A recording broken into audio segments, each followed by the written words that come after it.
संजीवनी विद्या का मालिक देवता इनसे क्यों डरते थे? दैत्य गुरु की असली कहानी शुरू करते हैं।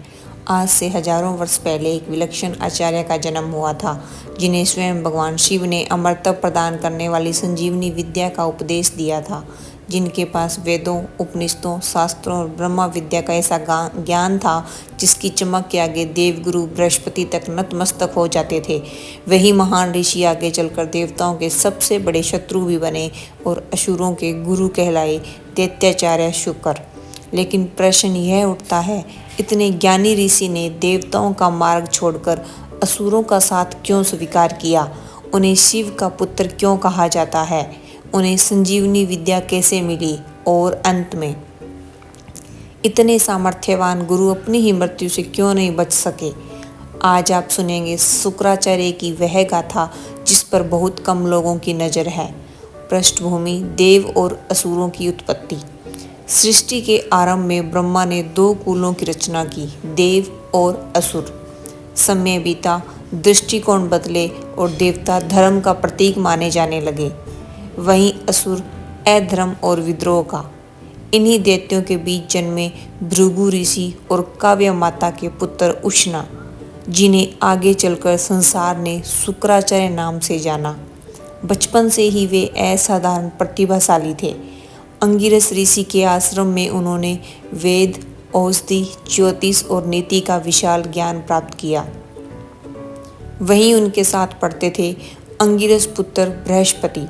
दोनों तेजस्वी थे, परंतु शुक्राचार्य कई विद्या में आगे निकल चुके थे। धीरे धीरे उन्हें लगा कि गुरु अंगिरस अपने पुत्र के प्रति अधिक झुकाव रखते हैं।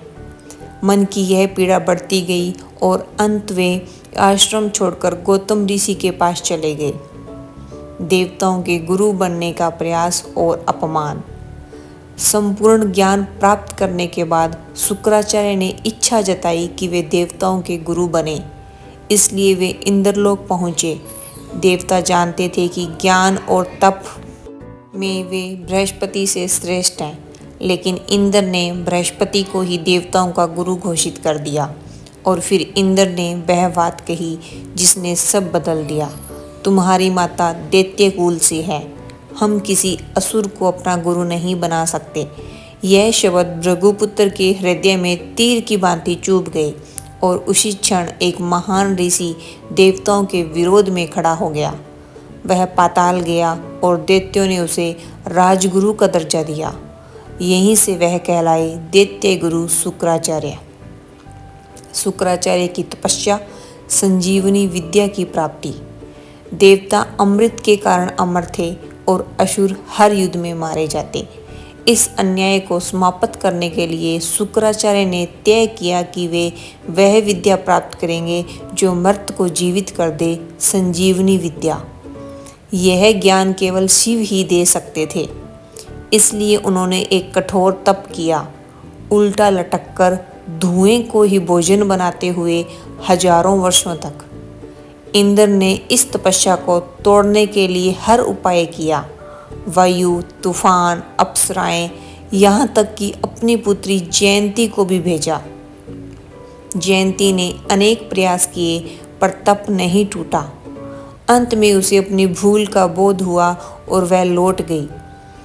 जब तप पूर्ण हुआ, शिव प्रकट हुए और शुक्राचार्य को संजीवनी विद्या प्रदान की और चेतावनी भी दी, इस ज्ञान का दुरुपयोग मत करना। जयंती और शुक्राचार्य का विवाह है। शिव की कृपा से विद्या प्राप्त करने के बाद जब शुक्राचार्य लौटे, तब जयंती पश्चाताप से भरी उनके आश्रम पहुंची और सेवा का प्रस्ताव रखा। समय के साथ वह शुक्राचार्य से प्रभावित हुई और विवाह का प्रस्ताव रखा। शुक्राचार्य ने अनेक कारणों से मना किया, लेकिन जयंती के समर्पण और प्रेम के आगे वे मान गए। दोनों का विवाह हुआ और जयंती दैत्यों की गुरु पत्नी कहलाने लगी। शिव ने क्यों निगल लिया शुक्राचार्य को? युद्ध में असुर कितनी भी बार मारे जाते, शुक्राचार्य संजीवनी मंत्र से उन्हें पुनर्जीवित कर देते। धरती पर संतुलन बिगड़ने लगा। देवताओं ने शिव से प्रार्थना की, संजीवनी विद्या का दुरुपयोग हो रहा है। शिव प्रकट हुए और बोले, शुक्र, मैंने तुम्हें यह ज्ञान धर्म रक्षा हेतु दिया था, पर तुमने इसे अधर्म को बल देने में लगा दिया। क्रोध में शिव ने शुक्राचार्य को निगल लिया। अंधकार में डूबे शुक्राचार्य ने अनेक प्रयास किए और अंततः शिव के लिंग से शुक्र रूप में बाहर आए, इसलिए उन्हें शिव का पुत्र भी कहा गया। पार्वती ने शिव को शांत किया और शुक्राचार्य को जीवन दान मिला। देवयानी, कच्छ और शुक्राचार्य की मृत्यु। देवगुरु बृहस्पति ने अपने पुत्र कच्छ को शुक्राचार्य के पास भेजा ताकि वह संजीवनी विद्या सीखे। कच्छ के तेज और शील से शुक्राचार्य की पुत्री देवयानी को प्रेम हो गया। असुरों ने देवपुत्र को बार बार मारा और हर बार शुक्राचार्य जगाते रहे। अंततः असुरों ने कच्छ को मारकर उसकी राख शुक्राचार्य के पेय में मिला दी। अब यदि वे कच्छ को जीवन देते तो उनके शरीर का मृत्यु निश्चित थी। पिता का प्रेम और गुरु का धर्म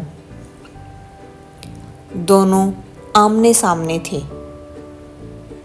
शुक्राचार्य ने अपनी पुत्री के आंसुओं को देखकर स्वयं के प्राणों की आहुति देकर कच्छ को जीवित किया।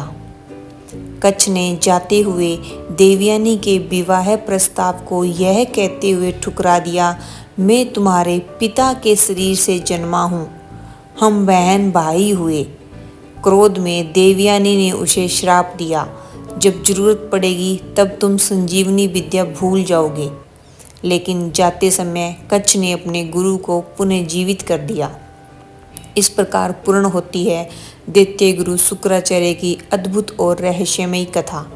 इतिहास में वे एक ऐसे गुरु माने जाते हैं जिन्होंने न्याय, विद्या, तप और असुरों की रक्षा के लिए अपनी पूरी जीवन यात्रा समर्पित कर दी।